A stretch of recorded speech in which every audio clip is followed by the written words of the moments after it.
Oh, certainly, I can do that. Okay, I call the Thursday, November 2nd, 2023, special meeting of the Cumberland Planning Board. And I will take roll call. Ms. Vrashich, I'm here. Mr. McDonald, Here. Mr. Butler, Here. Mr. Bush, Here. Ms. Reese, Mr. Dombrowska, Roja, Here. Mr. Costa, Here. and the chair is present. Okay.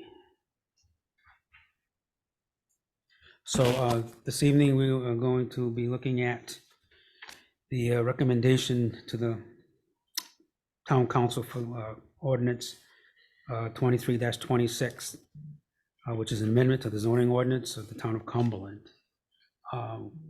We are just waiting at this point for our consultant to come, and she will highlight for us. One thing is, I think what we should do is go through all the discretionary items, because everything else is required, so that's, in granted at this point. So I had two technical questions that I don't think we need the consultant for. One is about the self-storage. So it looks like self-storage is going to be prohibited in all zones. So my question was thinking, this might not be the best example, but I know when the developer was here about Ann and Hope, they had at least been thinking about self-storage in the subterranean part of the building. So that would now become prohibited. Is that something that they could seek a variance for, or another developer could seek a variance if they felt like they had good cause for a self-storage development? So I think the way we're looking at that is if someone wants self-storage or any use that's prohibited, they could have it permitted by a zone change, where the condition is, even though it's not permitted, it's permitted in that particular, on that particular lot. So that doesn't really change the Ann and Hope one. Okay. And my other question was, again, in the use table, under residential number 13, it says group quarters, short-term rentals, and lodgings. And I was just curious if that includes Airbnbs. Short-term rental is exactly Airbnbs. So that would now be prohibited. Which it is anyway. The reason why it's prohibited anyway today is because it's not listed. We're going to make it very clear that it's prohibited. Okay. That's the suggestion. Yep. You can opine on that, and the council could say, nope, we want, actually, we talked about that last night. They could say, nope, we want short-term rentals, but that's the suggestion from the planning department. And then the last question I have is about the medical marijuana and the compassion centers and that stuff. And I can't remember, was there a Referendum. referendum? And Yes. did that fail in Cumberland or No, it pass in Cumberland? passed. So it passed, and the planning department is recommending that it be allowed in those zones by special use. Okay. So just in industrial zones. So it has to be allowed by some mechanism, and that's how they're suggesting it be allowed. But again, you can make any comments you would like. Those were all the questions I have. Thank you. the board have any other questions or Yeah. comments? Oh, are you going? Mr. Bush? Just wondering, we could pick this thing to death, but why That's we? your job. That's my job. That's why I'm here. You're right. I was kind of curious that we have nursing homes are allowed in residential zones, R1, R2, R3, but we get down to nonprofit library, art gallery, or something, they're not allowed at all except in an R3 zone. I don't know why. Why would we allow Where? nursing homes in the residential? That might be a Glenn question. It's a but- special exception. Yeah. I'm I'm trying to think, which one is nursing home? What number is that? It is 14. 14. Nonprofit. And you're comparing it with, Well, it just kind of stuck out to me, like a library, museum, or art gallery, you won't allow, but you'll allow a nursing home. I mean, I'd rather allow the art gallery, not the nursing home, if you're gonna pick wait, one. But so where's the library? the Sorry. library is down. Oh, 41, okay, it says no. Yep, Mr. and then what? Home is no, also in residential. Yeah, R1, R2 is no, but you For, can, I'm sorry, I'm not following. sure, if you look at number 41, Yep, and then compared with, if you go up to 14, we'll allow a nursing home in those zones. no, we're changing that to no. Well, it's from the red Except- to the, got it. Yeah, I see, I understand now. So right now, we allow by special use permit, Right. but special use permit, as Glenn and Ashley will explain, is only allowed with specific and objective criteria. Okay. So if we can't come up with specific and objective criteria, Mhm.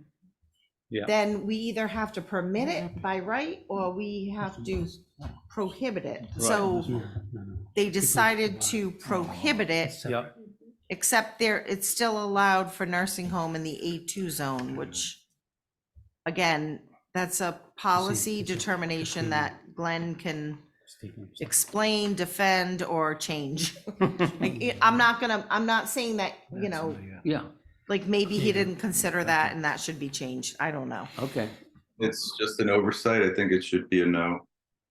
okay. That's what I mean, like, Yeah, and my apologies, I was reading This this is a lot of backwards. work, I so, think yeah. it was being changed to special exception. It's the she's opposite. there. Oh, there she is. Okay, Okay, we had a request to move up public comment to the front. Yes. So that's what I will do at this point. Looking for public comment. So can we do this? So we're gonna probably change this to no. Glenn, is there anybody in the queue? Yes, there is, Mr. Chair. We do have one person as an attendee. And if you would like to speak, there's a raise your hand feature at the bottom of the screen. You can just click that and then I can promote you to panelists if you'd like to comment on this matter. At this point, it's just whatever they have for public comment, so we can dispose of that item. We usually do that at the end of the agenda. Okay.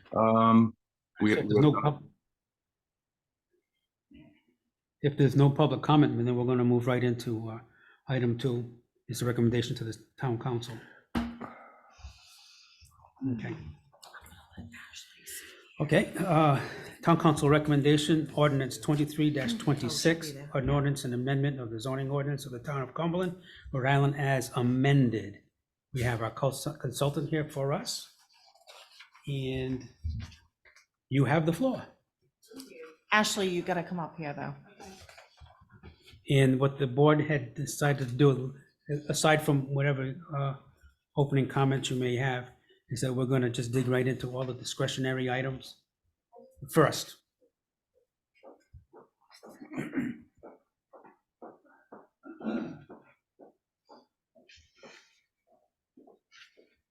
Do we have the presentation that Glenn put together? Glenn, I have it. I can share it if you want to just, tell me when to move the slides. Sure, if that works for you. And what I'd like to do is have our consultant introduce herself to the rest of the board. Hi, everyone. I'm Ashley Sweet. I am a project manager with Weston and Sampson. We are working with the town of Cumberland through Rhode Island Housing grant funding to essentially help you draft and update your zoning ordinance and subdivision regulations in response to the housing package bills that were passed by the 2023 General Assembly. So we have been working with Kelly and with Glenn and Jonathan to go through your zoning ordinance, go through your subdivision regulations, work on updating those documents based on the requirements from the bills that have passed in the 2023 session. We are here tonight to talk through the zoning ordinance component of that. The subdivision regulations will be a secondary piece of this. But we have draft sections of your zoning ordinance. They've, I believe, have been advertised. Yes. Yep. So we have we've divided the requirements into two tiers. We've looked at what's required and where there is any kind of decision-making or policy consideration that needs to be made by the town, we've put that into the first bucket of requirements to adopt, which we're calling tier 1. Anything that, even if you don't change your own zoning ordinance or subdivision regulations, and you let it default to state law, there is no wiggle room there. There's no discussion, there's no policy to make there. So it's okay to let it default to state law. And because of the volume of information that needs to get adopted into your regulations, we thought it best to split that up and to leave the second piece of it, which if you default to state law, it doesn't matter. And those are things like definitions and requirements for making a decision, where there was no discussion at the local level. It's simply just adopting it into your local regulations to make them consistent. We're going to work on those after January and just really focus on the tier 1 information where there was more discussion or there was an option to, do it this way or this way. We wanted to make sure that you had the time to talk about that and that you get that into your local regulations and ordinance before January 1, so that you have what you need in there to make a decision and so the regulations are responding to what's required in state law. So that's a kind of why we split this into two pieces. It's a little hard to see that. Do you want me to run through this? Do this. I can sort of do this. I just can't quite see the screen.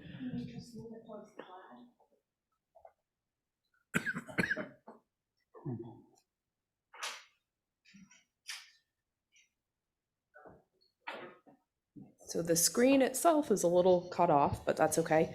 Well, do you have a mic that you could use, that you could stand over? No?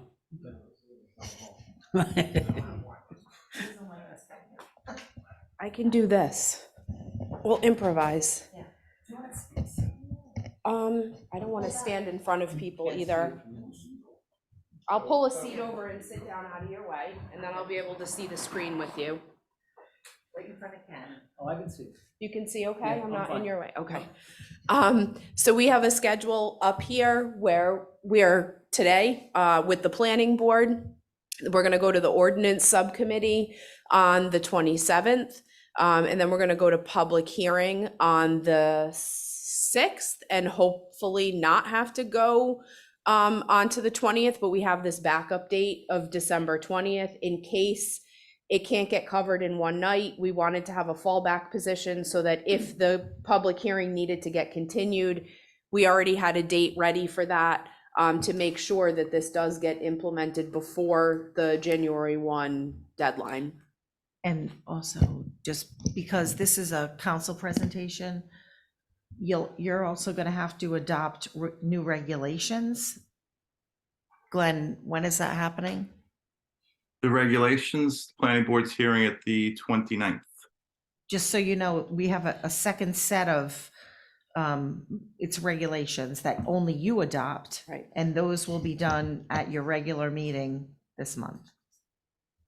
You do have to hold a public hearing for that, but the subdivision regulations are under your purview, and so you have control over those. They only go to you for approval of changes. So up here on the screen is a table that gives you an explanation of the revisions. And I can't quite see the left side, so I'm not going to read the articles, but we can go through. So there's updates to the definitions and the use regulations. We have to adopt adaptive reuse. Get better? It's just the location of the screen, Glenn. It's not your slide. Thank you.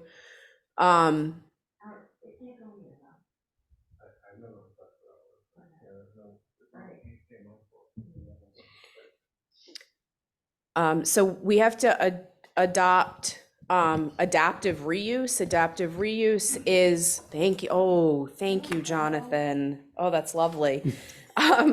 Adaptive reuse basically says that any commercial, industrial, manufacturing, non-residential style building is automatically by right with a minimum of 50% residential can be converted over into residential units. So the reason we put this into tier 1 was we wanted to make sure that you had something in your zoning ordinance that would address this should somebody come with an application.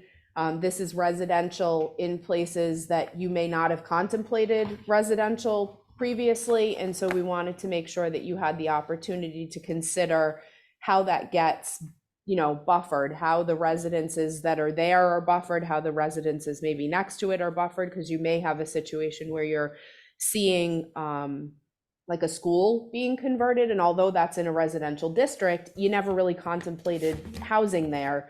So we wanted to make sure that both that you had a process to review identified in your ordinance, and also that you had some control over how that gets, what the end result of that looks like. So that's why that's in tier 1.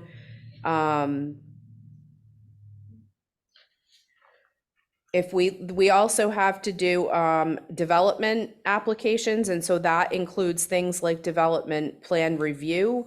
There's development plan review now it's a required mechanism. So you do have this tool, but we have to change how you use the tool, because now development plan review is kind of it's more defined than it was previously. So we've made changes to your regulations on how development plan review is organized, how it's constructed, what it applies to, is specific.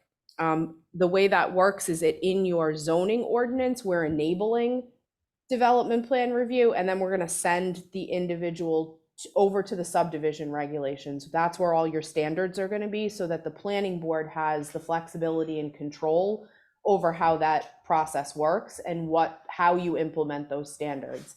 But a portion of it is part of the zoning ordinance, because in the zoning ordinance, we have to enable the development plan review as a mechanism for review.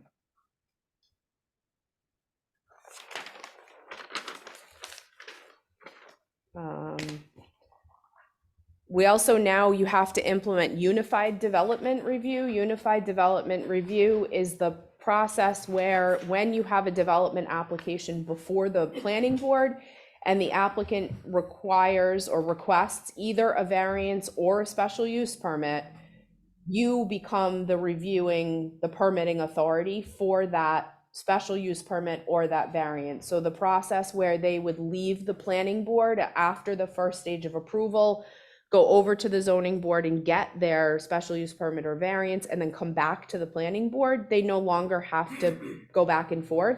They're going to stay with you.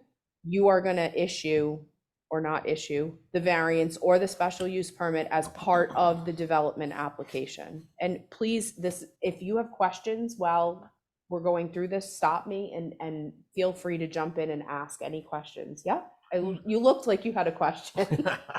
Who's the gatekeeper for this? Because this is sounds awfully confusing. Is there going to be like a diagram type of thing? So,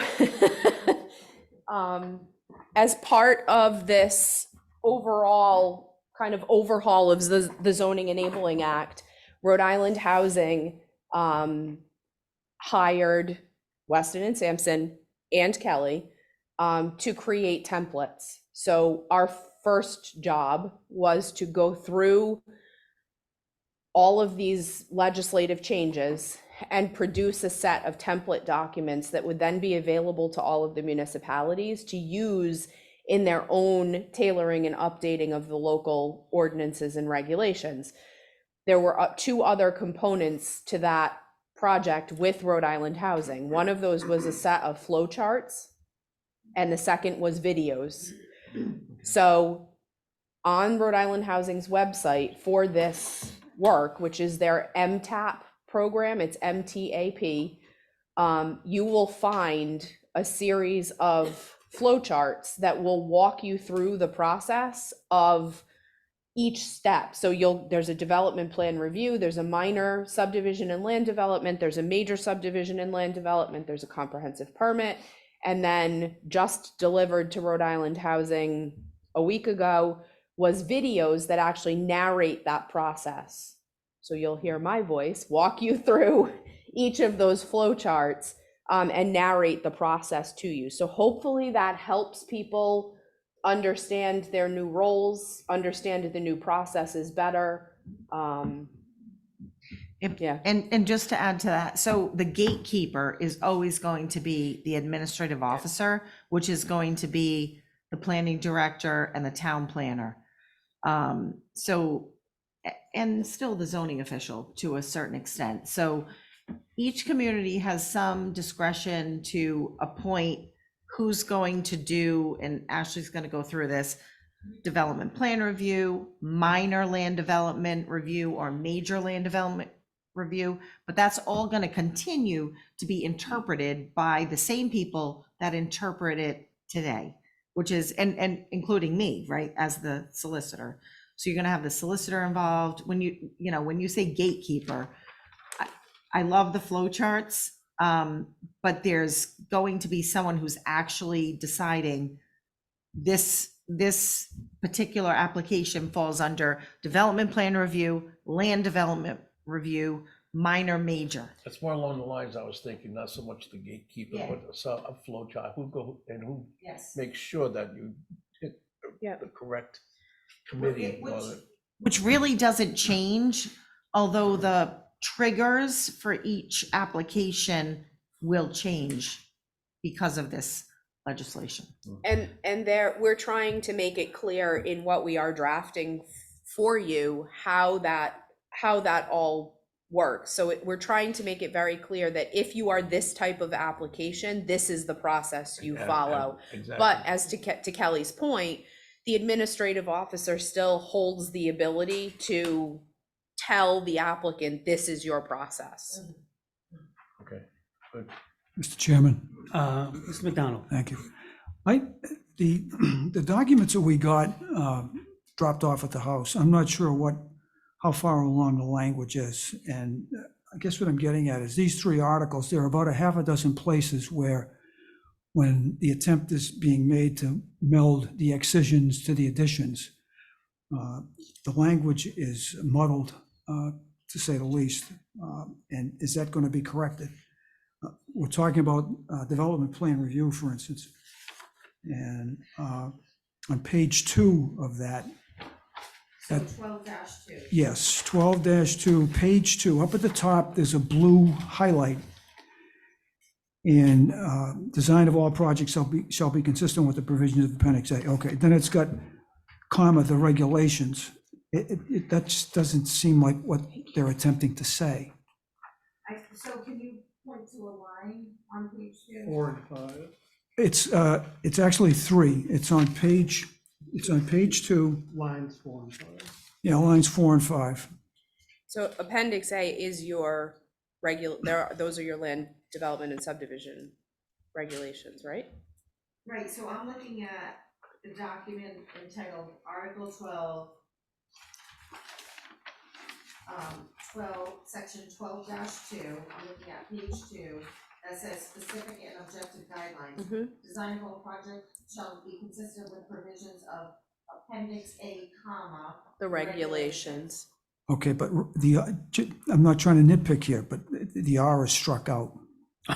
And there's a capital Well, R. because actually I did that.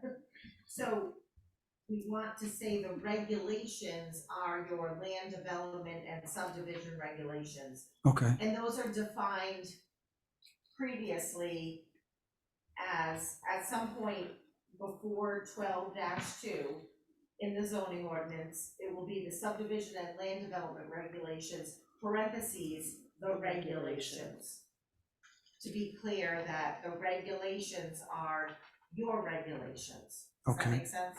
it does, and I'm not trying to be critical, I just No, no, want, no. and, Because these are only pieces, we thought about giving you the entire zoning ordinance. I'm not saying it's this big, but it might be this big. Yeah. But we decided that it would be better to give you sections of the ordinance that are being changed, which is what Ashley's doing in many communities. I had the idea, let's give them the whole ordinance, but then you'd be wading through pages and pages of not changes. Yeah. These are the pages of the zoning ordinance that will be changed. And we thought that was a better way of reducing it. It, you know, Okay, I've got a few more, just on this one Yes. alone, the very last 2 lines of that page 2. That, an adaptive reuse project, I know it's being picky, but that's not a sentence. where? The very bottom of that page. An Two? Line Yes, 40. an adaptive reuse project located in a commercial zone with no extensive exterior construction or improvements is sought. That's all crossed out though, right? No, it's No. not. Okay, that's It what I is in have. my version. I have everything crossed out. All right, again, the version we were sent, that's still in black, and then there is crossed out right after it. This is my version, but I think it doesn't belong. So You know, it's funny, because I see that you have highlights. I don't know if Glenn can weigh in on this. but- I'm not sure what version Mr. McDonald's looking at. I thought they were all the same, what we have. The PDF version I was emailed or was on the link, that one is correct. It's red So and this- crossed out. So what we have in front of us is the PDF version, and then you all have a Something separate else. version of what was delivered to you. This is dated 10/4/23. Well, Glenn and I literally finished this on, Tuesday morning, so. well, I've got a few more on the other articles, but I think what I'm hearing is what we got is it either has been or is in the process of being corrected. I guess So Glenn, I think it's important that the planning board knows what they're looking at. And what's in front of me is, it doesn't appear to be the same as what they're looking at. I'm trying to see what might have been sent right now. You want to see these? Yeah. What was emailed is the most recent version. So that looks like it's got highlighting in it that wasn't in the final version.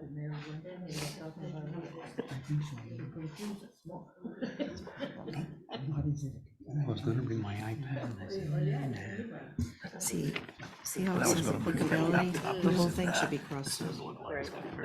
Hmm.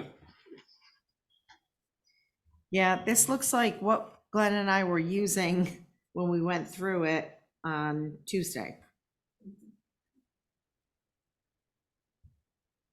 Well, if I may, if a mistake was made. I'm on the board of directors of the Mistake Society, so I'm not going to criticize Yeah. anybody. No, I mean, so what I can tell you is that the entire 12-3 is deleted. Yes.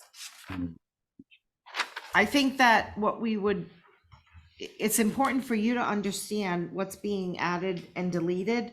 What I can tell, but because this is such a fast-moving process, we need to get through this, and we can send you a copy of what we're actually submitting to the council Yeah, that'd be good. in the morning, I mean, Mr. D'Ambrosio, you did say I that, don't, Kelly, yeah, the version that you send electronic, sorry, the electronic version that we received is different than the paper one. so you should be looking at the electronic version, It's- Glenn, right? That's what I'm looking at, the PDF, and that seems to be correct, yeah.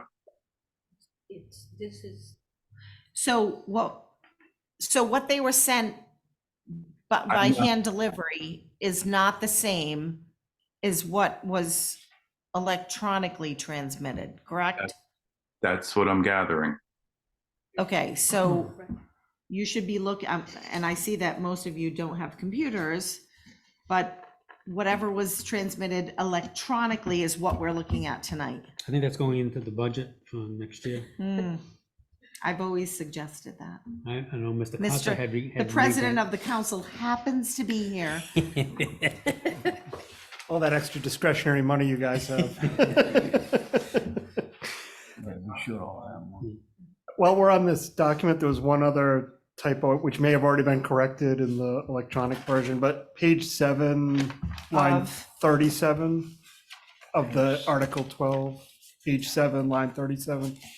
Talks about a member of the public who has expertise appointed by the planning board.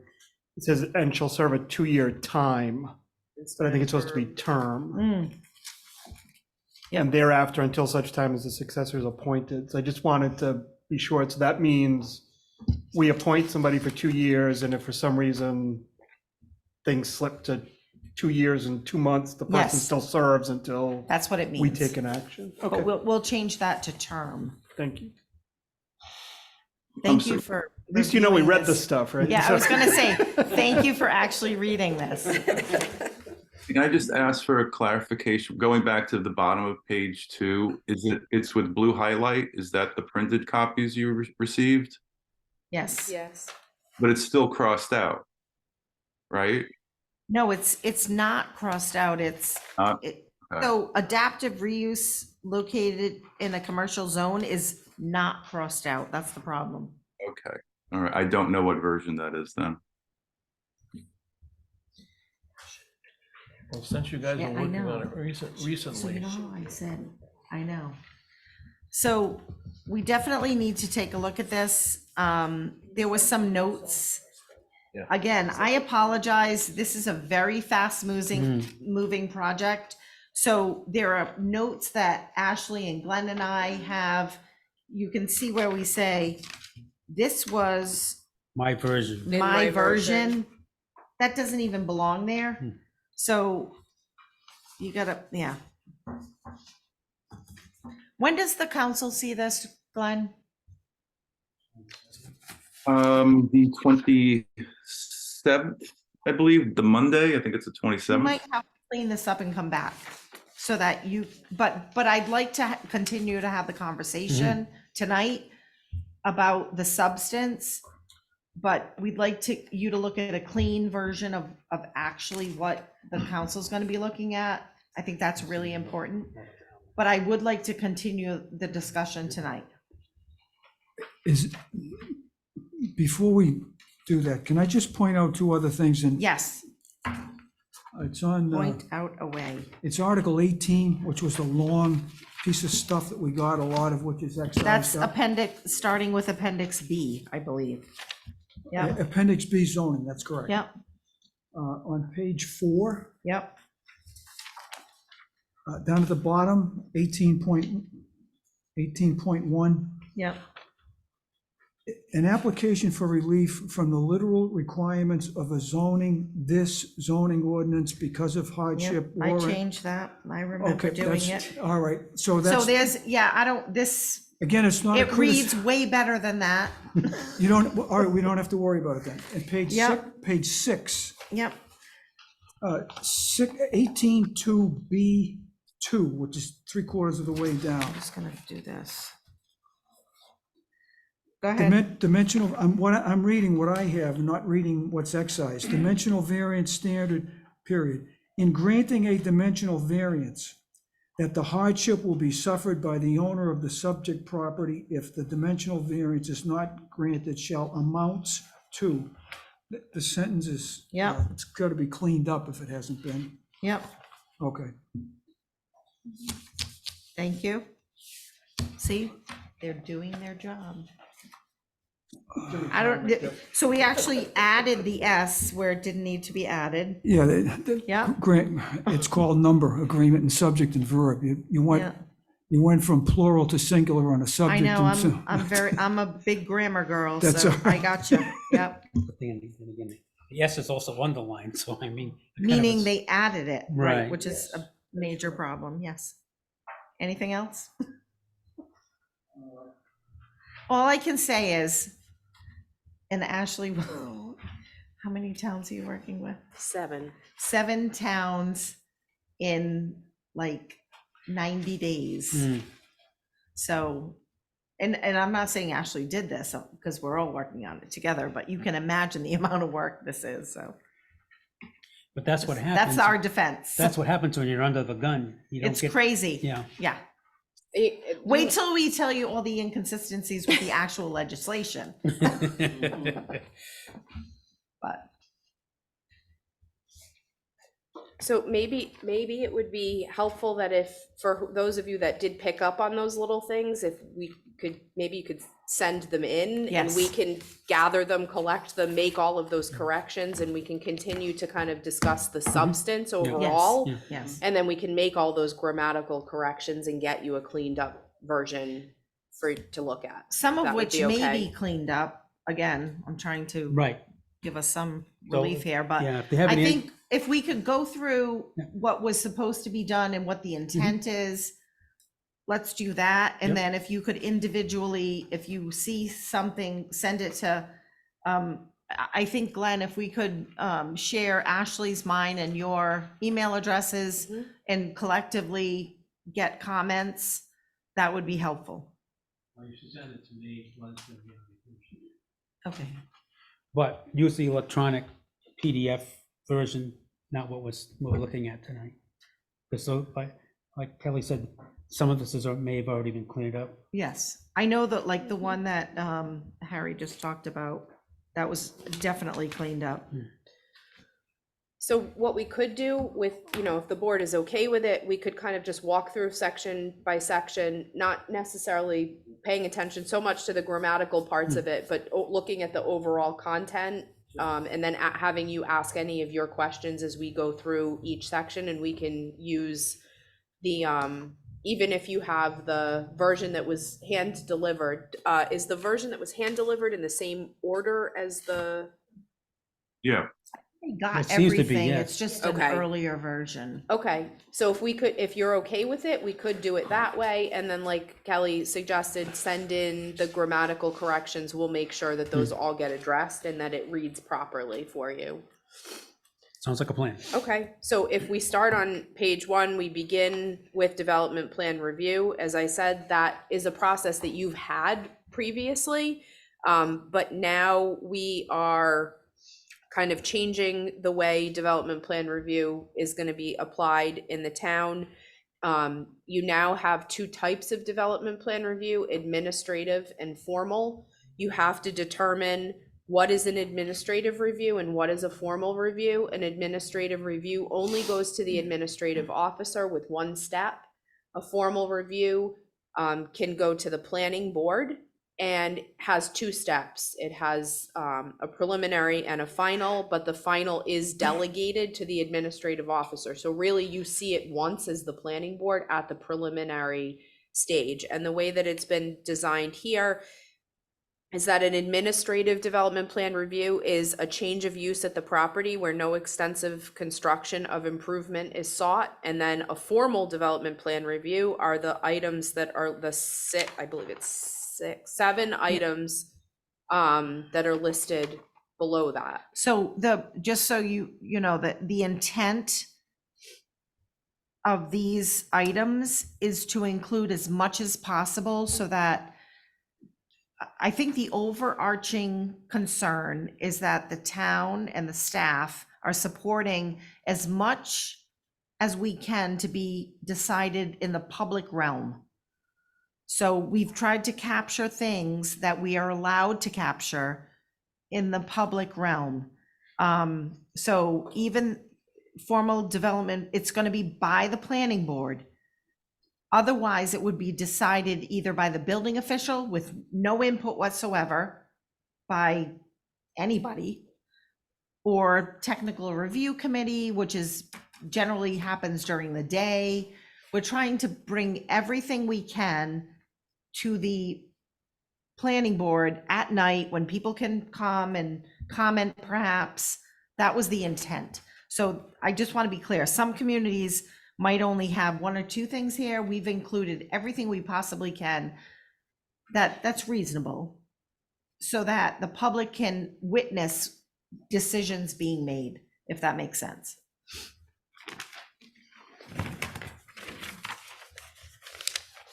So the number 3, under the development plan review, is where the zoning ordinance will send you to the regulations for things like design standards and landscaping and lighting and all of the other components that go into a development project.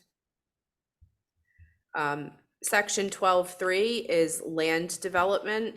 The state law was changed to specify in the law what a minor land development is. It used to leave it up to the municipality to determine what that was. Now it is pretty specific as to what qualifies as a minor land development, and the wording in the legislation says that anything that exceeds one of those thresholds essentially becomes a major land development. Minor land developments are reviewed by the administrative officer. So this is a situation where that application will not come to the planning board for public review. Major land development applications are reviewed by the planning board. Go ahead. Well, so again, trying to keep it in the public realm, we expect that the administrative officer, when reviewing minor land developments, will still send it to the technical review committee, which is a body that might meet like during the day, but at least it's a public forum where people can come to an open meeting, open to the public, and can witness decisions being made. So that's the intent. Even though things that might have come to you in the past that are being reviewed by the staff of the planning department, we're still going to expect that they'll be reviewed by technical staff, public works department, and we'll be going through that, later in this presentation. But you're gonna have some public discourse of each application. You'll see at the bottom of page 3, I'm not sure our page numbers align exactly, but section 1 under this section on land development projects, that is the state definition of what a minor land development project is. So any one of those qualifies. Anything, like I said, that exceeds those thresholds is considered a major land development. Any questions before we keep moving? Yeah, I don't know, this all comes down to, I don't know, personal opinion or not. It seems like someone's putting up a new commercial property of a 7,500 square foot building, or expanding a commercial building by 10,000 square feet. That's not a major, No, it doesn't Not go before a according to board. the state. Well, that's the state, but I guess we can't buck anything. in no, there. you We can't- cannot. You cannot, the law actually says you cannot decrease these. Mhm. You can only increase them. So you can only say, 20,000 20,000 square feet would or be minor. Right. 9,500 square feet. You cannot reduce them. Okay, That's why, Ken, Yeah. that's why we're trying to, like I said, the planning department, I would expect to refer these matters to a technical review committee, right. which will be a public entity that Mhm. will be advertised on the Secretary of State's website. And if people are interested, they can come and listen Mhm. and perhaps weigh in on the discussion, Yeah, but it will not come to you by state law. right. But people really won't know what's going on unless they're checking Correct. the site regularly. which- And I will say on the record that there are ways that you can, I think there's like a registry that you There can is. get any notice on the Secretary of State's website. Mhm. You can register to get those. Okay. You'll So get if an anybody, email yep, every time they post an agenda. right. Yeah, So people who are interested and want to know can go to the Secretary of State's website and register for the Cumberland Technical Review Committee. Correct. And then every time an agenda is posted for that particular committee, they will get an email notification that an agenda has been posted. and you said the Secretary of State site? Yes. Okay. It's the best we can do. And as Kelly said, we've tried to enhance the role of the technical review committee in the absence of the planning board playing the function that you previously played on reviewing those, that list of applications types that you would have normally seen. Because by state law, they can't come to you. The best we can do is have them go to the technical review committee and have that technical review committee, weigh in on that application and help the administrative officer, who is now the permitting authority for those, provide the feedback that the administrative officer needs to make sure that they're covering all aspects of the application and they're making an informed decision. I'm trying to decipher between two items that seem to be pretty similar. On page 1, under formal development plan review, number 2A. Yep. An adaptive reuse project located in a commercial zone where no extensive exterior construction of improvements is sought. If you go to page 3, under minor land development, F down at the bottom, an adaptive reuse project of up to 25,000 square feet located in a commercial zone where no extensive exterior construction of improvements is sought. Other than up to 25,000 square feet, so. Yep. So there are several of these that overlap between development plan review and minor land development. And this is a conversation that I've had with Kelly and like 7 other solicitors and probably 20 different planners across the state, that when you have these overlapping definitions, how do you reconcile which review process they're going through? Because the law now says you can't, an application cannot be required to go through both minor land development and development plan review, where previously I know that was done in at least a couple locations. There's not a great answer to the fact that they're overlapping, but we can always kind of default back to the fact that the administrative officer has the authority to tell the applicant what process they follow. So when you do have them that either directly overlap or somewhat overlap, the administrative officer can use their, knowledge of the area, the neighborhood, the type of project, and make a determination either or for minor land development or development plan review. And again, development plan review goes to the planning board. So in the case where there's a concern, they can send it to development plan review and it could go.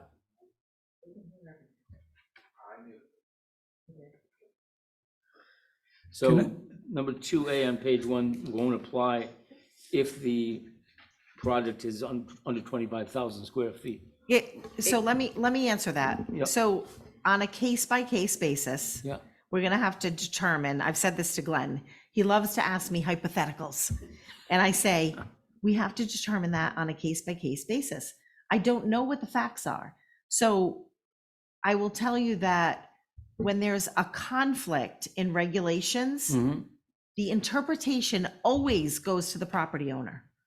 So whatever, Whatever's gonna work for the property owner is. pretty much. Yeah. But to Ashley's point, the administrative officer under these circumstances will make the initial determination, essentially with the help of the solicitor, whoever that is. But he can be overridden by the property owner. No, Oh, I thought you said well, he he had the, can be, I thought he had the call, He'd the have to property take owner an had the but call. he'd have to take an appeal. But Yeah. my point is, we have to review these generally on a case-by-case basis. Right. It's hard for me to say, well, if they have this and they have this, which one is it? You have to look at the facts and the plan and what's being presented to decide which type of Okay. review it is. But Right. Ashley's, what the thing is, we have to decide, is it development plan review or is it land development review?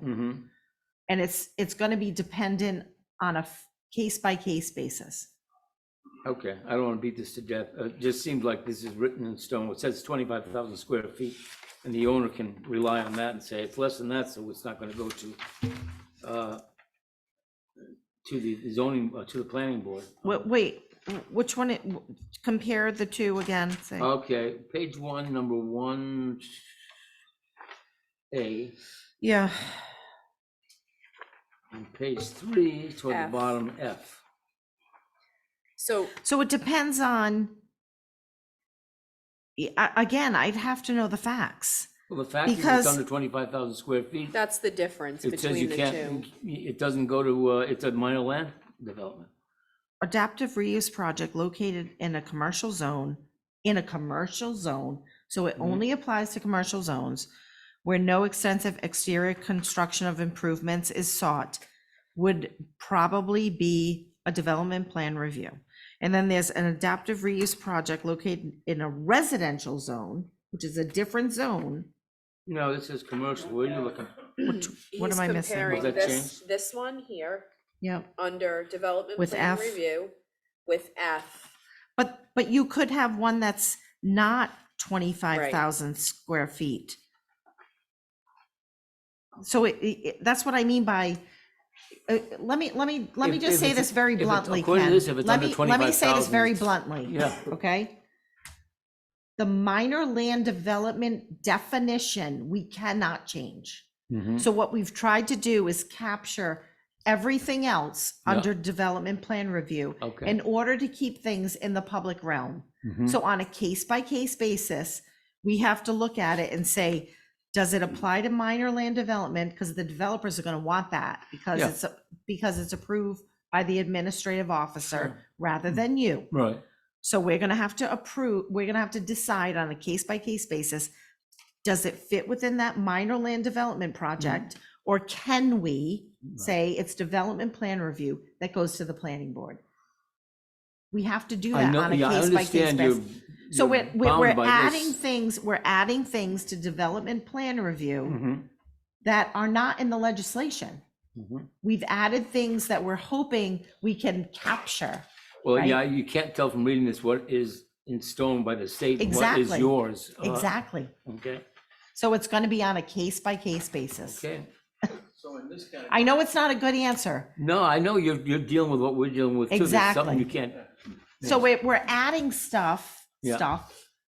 stuff, technical term. Yeah, no, really stuff yeah, that we can capture to bring to you right. that would otherwise not be reviewed by anybody. Mhm. We're trying to make sure that everything gets reviewed, everything, reasonably Reason, yeah, in a public setting, yeah, if that makes sense. okay. No, it does. Does this fall in the same category, the 25,000 feet, where we cannot decrease it, but can it be increased? So increase would mean like Going up to 50,000. where it would Can't be go minor, down to 15. where it would be minor. Yeah. So cities, I would expect that certain cities might have increased these or already have them as 50,000 square feet is minor instead of 25,000 square feet. Can I, is, the word extensive is sprinkled in 12.2. Is this the state's language or our language? It's the State. state's language, and Ashley and I have decided we're not going to try to further define that. Okay, so, We've talked about that extensively, and Glenn has brought it up as well. because So you have all the same questions we have. so this would fall into potential, the litigation field then? Yeah, so you have a developer come in, right? And this is what happens a lot, even now, right? There are terms that are used that are subjective. And the legislation actually is meant to be more objective. So we're going to make a determination in-house as to whether something is extensive construction or not. And then they're going to decide, is it really worth it to spend $20,000 arguing about whether I have to go to the planning board or not, or should I just go to the planning board, So right? what you're saying hopefully is that the town would establish a policy or policies on what extensive means to the town. Over time, I guess, Yeah. over time, yeah, Makes it easier to defend. right. But we're not, I actually, on Tuesday, I said to Ashley in a text, have you defined extensive construction? No, nobody has. I don't think it's a good idea, because you know why? If you miss something, if you define it and then you miss something that should be extensive, Can't then go you're get in it. trouble. Yeah. So for now, by the way, as we said, during our discussion tonight, there's a lot of problems with this legislation because it was done so quickly. We're hoping that some of this gets further defined and refined, and that, things like that will be, more clear, maybe by June of 2024. Is there still a League of Cities and Towns? Yes. Okay, And they're very much involved in this. okay.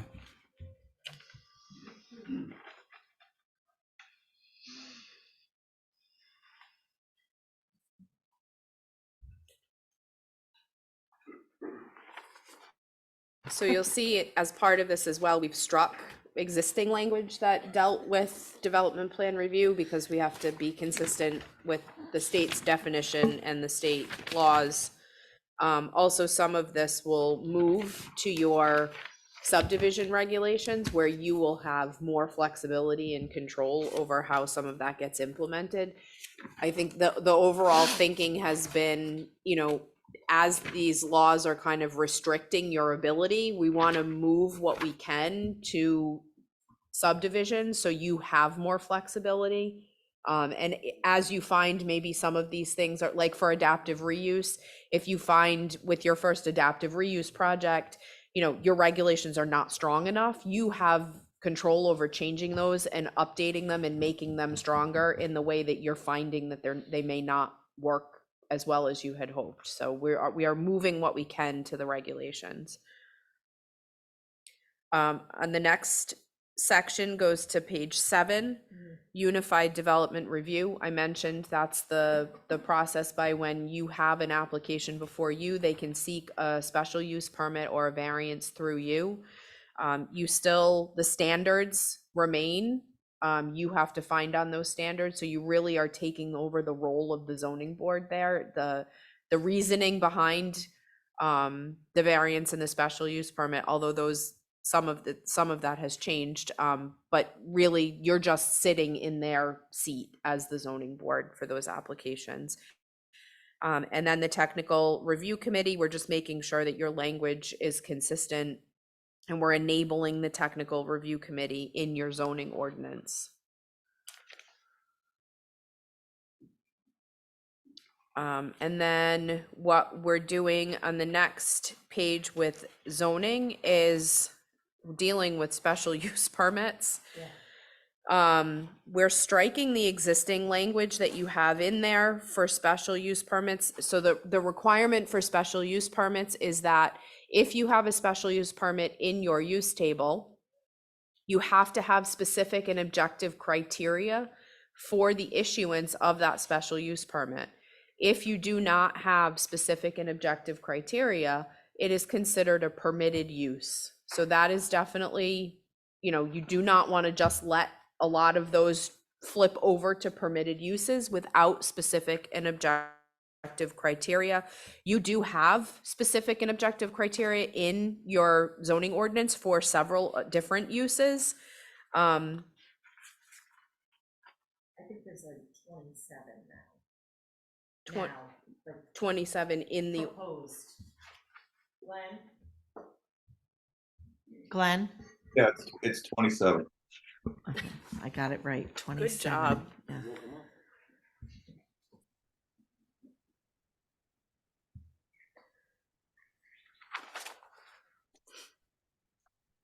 So then do you have something else? Okay. Go ahead. If you want to.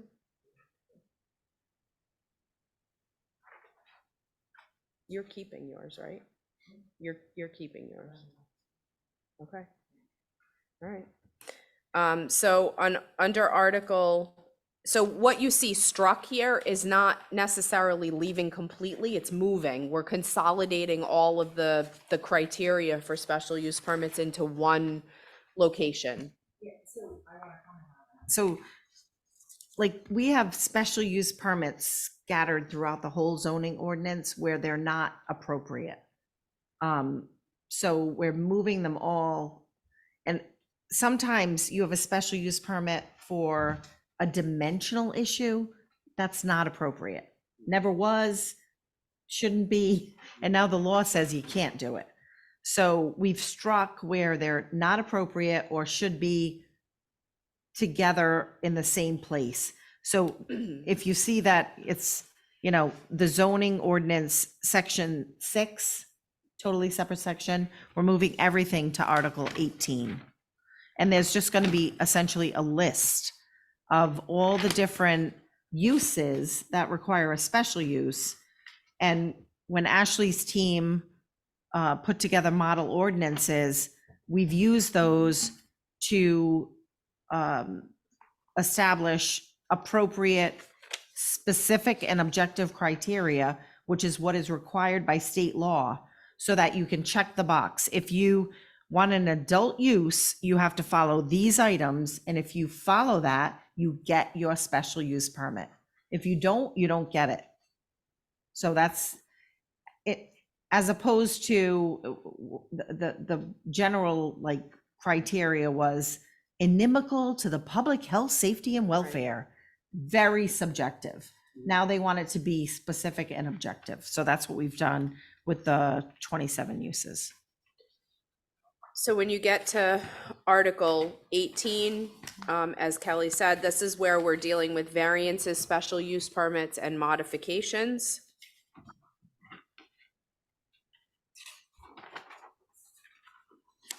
Even like solar has been moved here.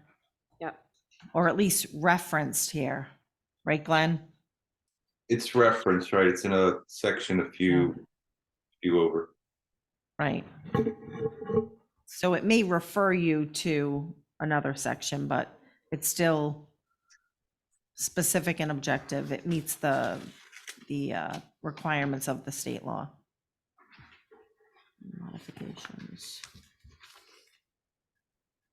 So the rules for granting a variance have changed, and we've made those changes there. They've removed the least relief necessary, and they've made other changes to the general standards that have to be found for the granting of a variance.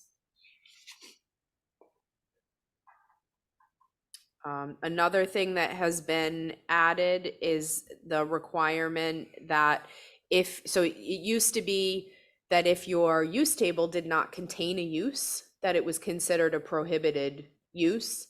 Now you have to have a process that either goes, that somebody can come in and say, this use doesn't exist in your use table.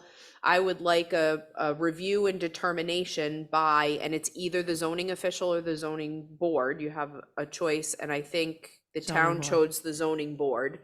So this will go to the zoning board, and the zoning board will review, and they are supposed to look at your use table and determine if there is a similar use of type and character and impact that it could be classified under, that requires a special use permit, and then make a determination if that use can be considered under that category. It doesn't require that they have to find a use of similar type and character, but it does create a process now by which somebody can come in with a use that's not in your use table.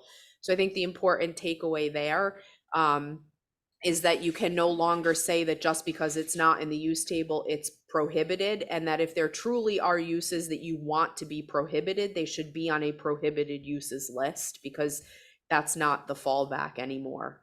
Thus, short-term rentals.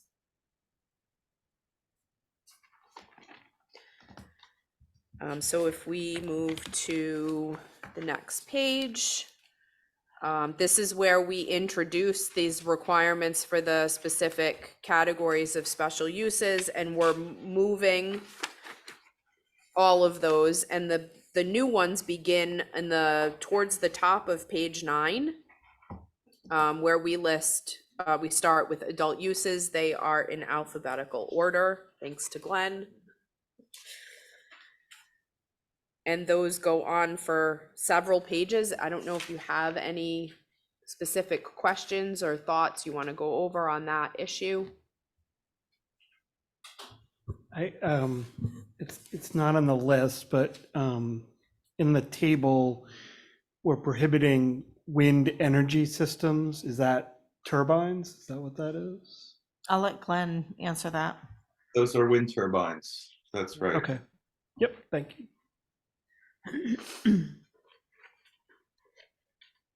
So 21, page 21, modification. All right, so these, Kelly's telling me, end on page 21. And then you pick up at section 18.4 with modifications.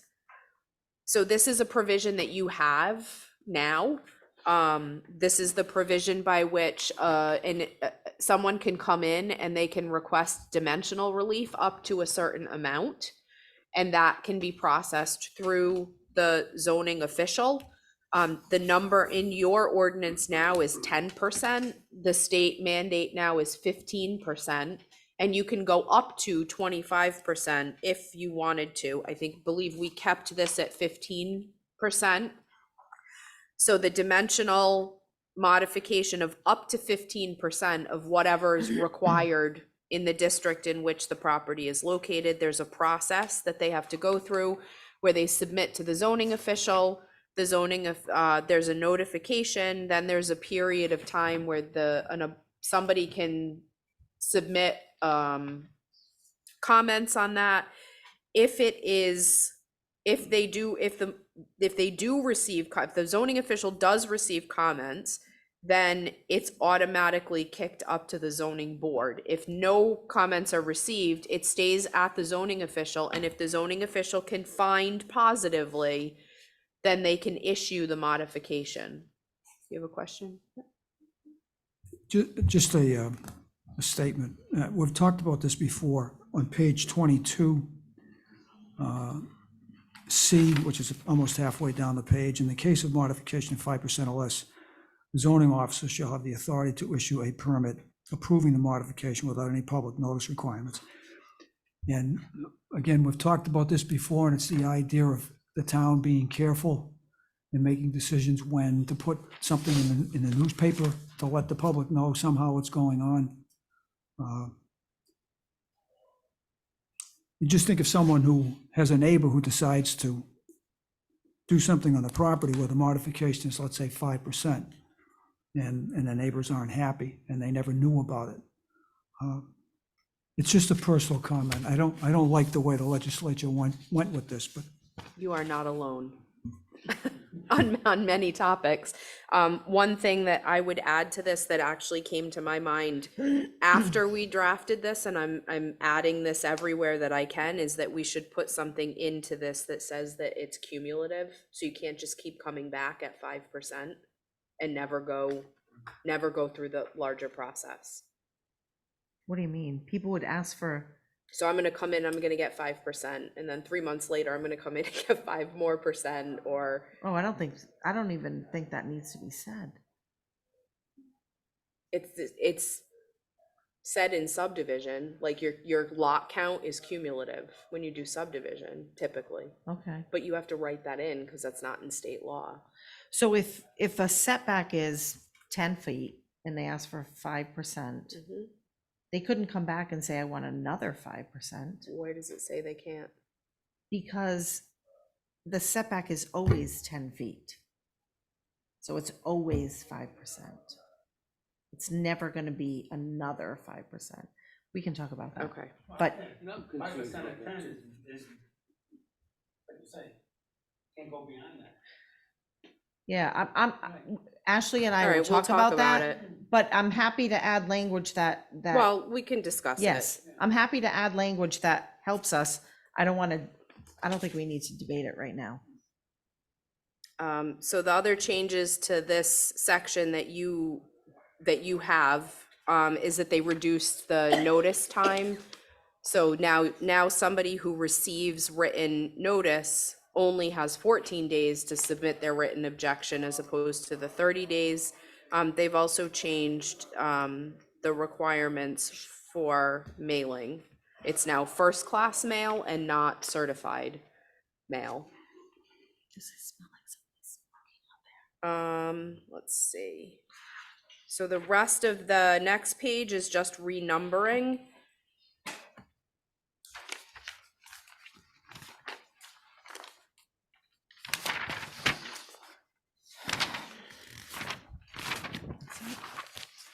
And then there's some language added to section 18.8 on solar energy. I believe, Glenn, you added that. I don't want to speak to your language. I think there was just minor, very minor changes.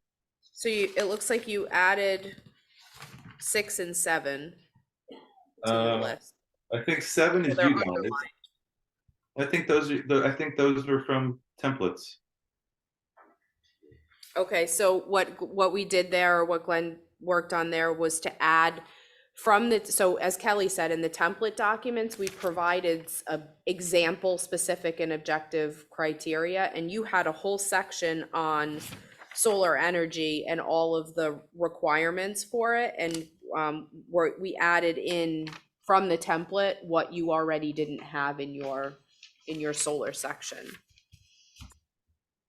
And that's the same thing on page 28 as well, towards the top of page 28, as well as in the middle of page 29.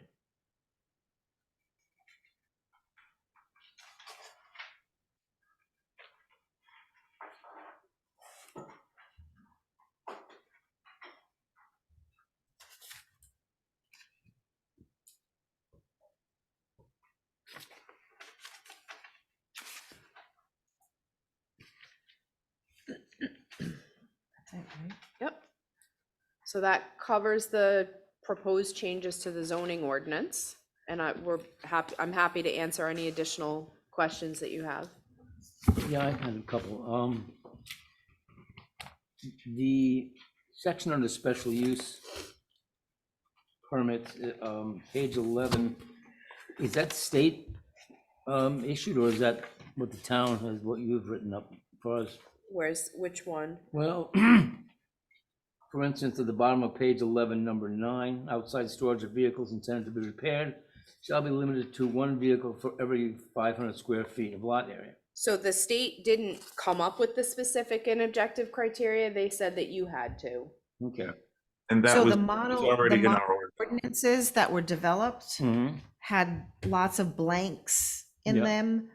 I'm not sure if this one did, but No, essentially they gave examples of what What could be. could be, Right. and you could change those. It was up to the municipalities. I think we put together a list of about 30. Yeah, I have to say that this has probably been one of the most challenging pieces Yeah. of the legislation to implement at the local level. And the reason for that is because special use permits are typically site specific. You know, everyone loves to use the example of the drive-through as the standard special use permit that, like, everybody requires a special use permit for a drive-through. Mm-hmm. A drive-through on a acre lot set back from the road on a not super busy street might not be an issue, but a drive-through on a small property that's more constrained and on a very busy road where they might not get enough queuing for cars, and you have, I mean, I've seen examples of Dunkin' Donuts where the cars are in the street because they can't fit enough vehicles in their drive-through queue. That becomes problematic. So because the specific and objective criteria are universal for every drive-through, you are going to run into circumstances where if we put queuing language in and say you have to have space for 8 cars to queue, that might be way too much on one site because of where it's located and the type of use that it is. And it might not be enough on another site because of where it's located and the type of use that it is. There's really not a good way around that at this point in time with the constraint that we have in terms of getting this done. The other problem that we're running into is that the legislation says that it can be by category of use. So if we were to say that all agricultural uses, these are the specific and objective criteria, you might have, the small farm stand that for some reason it was decided that that needs a special use permit. Or you could have the opposite of that, which is some huge greenhouse operation that sells, across Rhode Island, Massachusetts, and Connecticut to all the nurseries. The specific and objective criteria for those two different uses, although they fall under the same category, are very different. And so you're over-regulating the little guy and probably under-regulating the big guy. And everybody in the middle, you might hit that nicely. These are the types of things that take months of discussion amongst your planning staff, your solicitor, your planning board, everybody, to kind of sit down and put their heads together and figure out, how do we reconcile these issues? How do we write this list of criteria that doesn't over-regulate and under-regulate the people at the top of the category or the bottom of the category? Or how do we write the specific and objective criteria for the drive-through that's fine in one place but not fine in another place? There isn't a good answer for this right now. Some municipalities are deciding that, you know what, we don't have the time for this, we don't have the resources for this, we're gonna just turn our special use permits into not permitted uses, and we're gonna figure this out after January. But literally no special use. It's not a great solution, but it's a bad solution in the face of bad legislation. And the time frame is just not conducive to the thoughtful kind of conversation that you need to have at the local level to come up with specific and objective criteria that truly work across the use. So it's been, I'll say it's probably the most challenging piece of this to implement. So actually, but Now that we're on this topic, how many towns are you working with right now? About 10? Yeah. So out of the 10, how many towns are essentially saying that every special use permit is now a no? I know of at least 5. So There half. may be more. Well, some of the towns that we're working with, we're just getting started, or we're still contracting. So I don't know what decision they will make, but I know of at least 5. I think there are probably more, but I'm not doing theirs. So you can always accept these changes, and then over the next 6 months, a year, 2 years, whatever you want to do, go through each one, and you can even do them by zone, right? Yep. So you could say, You could. as Ashley said, like for a drive-through, perhaps in a dense area, you want more queuing because you're going to have more people going to a Dunkin' Donuts than you are in the northern part of town. But this is kind of the stopgap that the planning department has offered. Other communities are saying, we're not going to allow any special use permits. We're just going to say no. And we're going to take the time to decide. Similarly, same thing. If you have Cumberland's a very diverse community. We have very dense, we have very rural. So, you look at maybe it takes more time. The planning department in Cumberland has decided, nope, we're going to provide the special use criteria, which is completely acceptable. But you can always continue to work on this going forward. And I will say that the communities that are deciding to turn the S's to N's are at least taking a very initial pass through the use table and pulling out those uses that are easy to say, this doesn't need a special use permit. This is, was improperly classified as a special use permit. We think this is probably just fine as a permitted use. they're turning those over to permitted uses, and they're really just trying to concentrate on the ones that would have a larger impact or would be more controversial or problematic in certain circumstances. And then the discussion going forward will be, do we create specific and objective criteria and keep that as a special use permit, or do we turn it to a permitted use, but it has a list of performance standards that it has to meet in order to do it? I think you can do it either way. I think that performance standards would be subject to dimensional variances though, Probably. as opposed to special use permits. Probably. So that's something to think about as well. I think there's a couple of ways to do this and to approach it. And every time, you know, I have this conversation in a municipality, they come up with something a little bit different. I have one municipality who said, we want to turn them to no's. We don't like that we're doing this. We want to send a clear message to the public and the town council when we ask them to adopt this. This came from the planning board. So we're going to put a sunset provision on it. We're going to say that in 6 months, which I'll say is aggressive, we're going to get this done. So we're going to turn them to no's, but in 6 months, we're going to come back before 6 months ends. We're going to have come back to the town council with this list of specific and objective criteria for these special use permits. And if we don't, it's going to revert back to special use permits that don't have specific and objective criteria, and then they'll become permitted uses. That was their way of saying, we are committed to getting this done. This is not our option of choice, but we will, you know, we will commit to doing it in 6 months.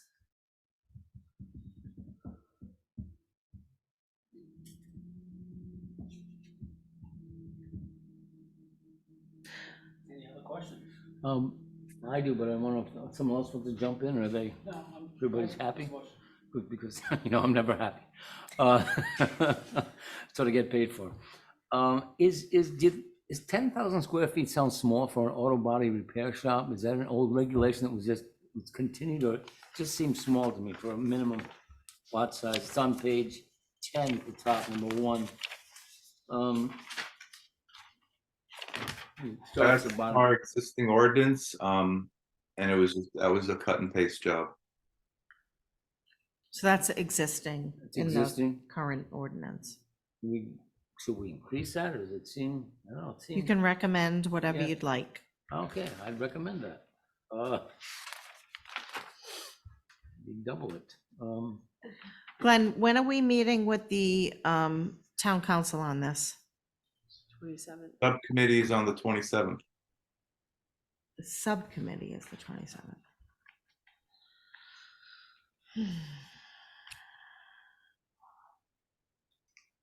We were hoping to get a recommendation from you tonight, but the town council won't be voting on this until early December, but they're Sixth. meeting, but the subcommittee will be meeting at the end of, yeah, When is our next meeting? We have a special- 30th, right, Glenn? 29th. 30th is the regular, 29th 's the regulations. Oh, the 29th is a special meeting. Mhm. Okay.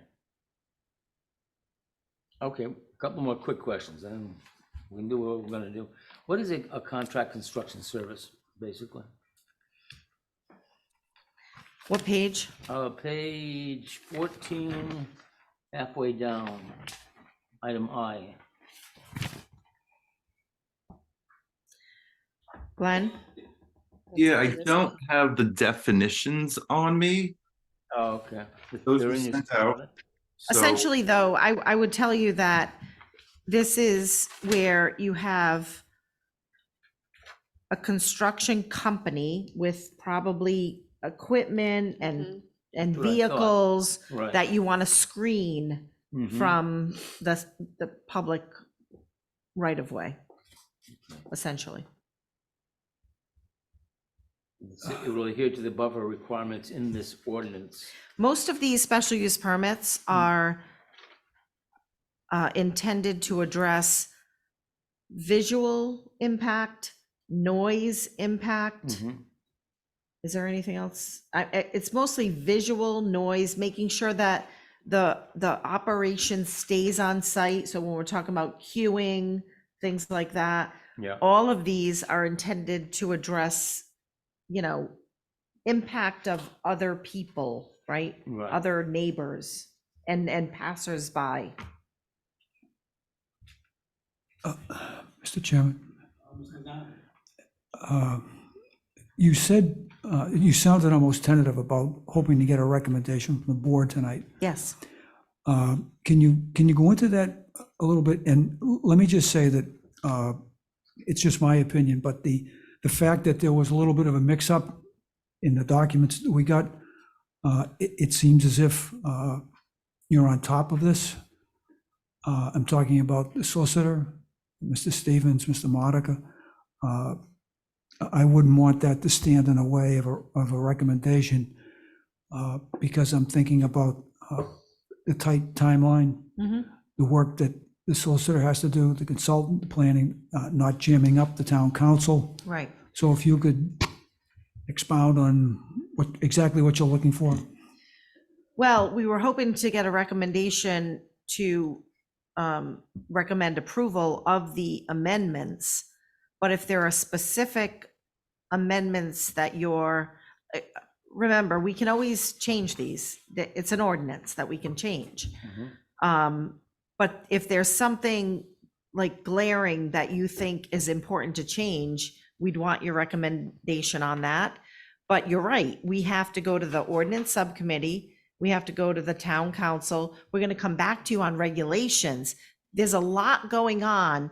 Ashley's dealing with 10 towns, right? Yeah. So I'm dealing with 3 towns. So it's just, there's a lot going on in Rhode Island right now relating to these amendments. So we were looking for a positive recommendation tonight, but if you don't feel comfortable, I'm never one to push, for any decision.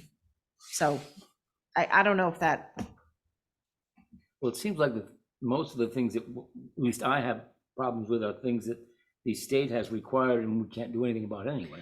that's correct. But when you're talking about a 10,000 square foot lot that already exists in our zoning ordinance, Yeah. is that something you can live with for now? And then perhaps, Could we recommend the amended changes and just make a recommendation that the town council subcommittee look at the lot Yes. size for auto body repair yeah, without and I making it mean, specific? honestly, change? like, if you want to email us individually, and I don't mean because of open meetings, if you want to individually email Ashley, me, Glenn, and then we can bring those to the ordinance subcommittee, Right, we're happy to do that. okay. The other thing, I don't No, want that's to fine. interrupt, but the other thing I want to remind you of as well is that there'll be a second tier of this. There'll be Yes. another kind Round. of bite at the apple Right. where we're going to go back in and make sure that everything is clean in terms of definitions and other kind of outstanding issues. So if there's something that you're not comfortable with, but you don't know necessarily what the answer is at this point, like the 10,000 square foot lot, we can keep track of those. You can have another conversation. You could keep this on your agenda. You can continue to look at this document and look at other ways that you might want to, change some of what's in here. And that could come back a second time. I don't want to offer that like we'll redo everything, but certainly if there are pieces of this that you're not in love with, that you think there's some flexibility there and you might want to change some of this, it could get included as part of tier 2. There will be a second round of stuff that goes to the town council for public hearing.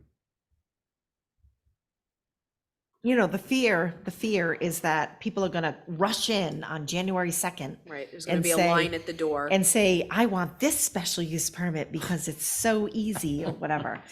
I personally don't think that's going to happen. But that's my personal opinion. It's not a legal opinion. But there are some risks, but I just think that because we do have the tier 2 ordinance That will be the same, it'll be the same set of ordinances. It's not like we have to advertise and pay more money for advertising. You'll have a second bite at the apple, and you have, I mean, you can do that every 6 months if you want, review. Yeah. So, but the answer is yes, we're looking for a positive recommendation tonight. If, Mr. Chairman, if I may. I think we're looking for a positive recommendation tonight. I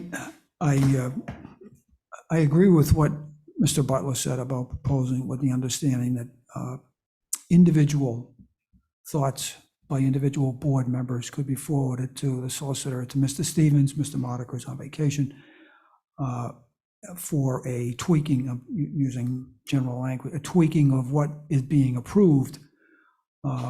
If dependent upon what's recommended, it would be best to institute those changes.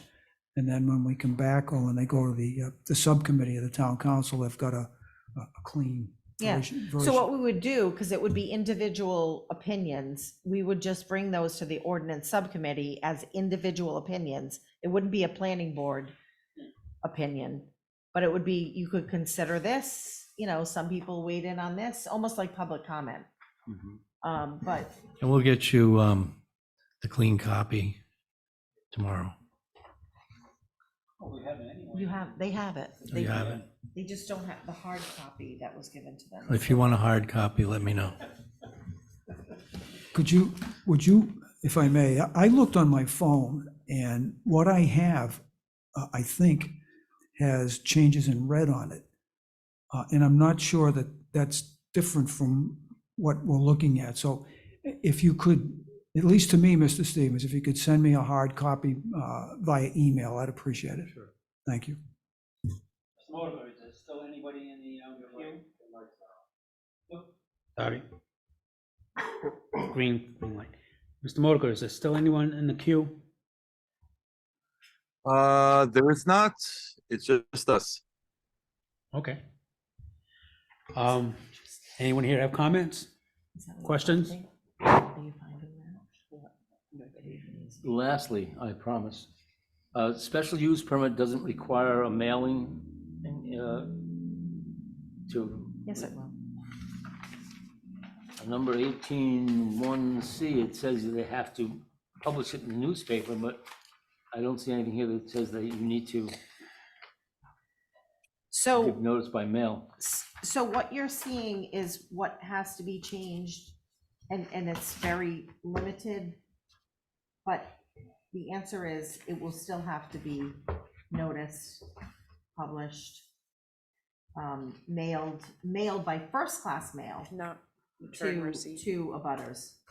All right, I mean, it doesn't say it here. Down No, below I- it says, should, for any notice sent by first-class mail, the sender of the notice shall submit a notarized affidavit to attest such mailing. But it doesn't say it has to do it, just saying if. So the state law requires it, It does? Okay. yes. And I think that the zoning ordinance requires it in a different section. We're not showing you every single section, Okay, but you can be Thank God. assured that they'll get notice. okay. Thank you. Do I have a motion? I'll make a motion that we send a positive recommendation to the town council on ordinance number 23-26, amending the zoning ordinances of the town of Cumberland. I have a motion by Mr. Butler. Do I have a second? Second. Second, by Ms. Vrashich. Any other discussion? Hearing none. All in favor? Opposed? Chair also votes aye.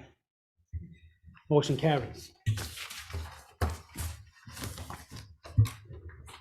Ms. Vrashich. Motion by Ms. Vrashich, seconded by the entire board. All in favor? Opposed? No opposed? Oh, okay.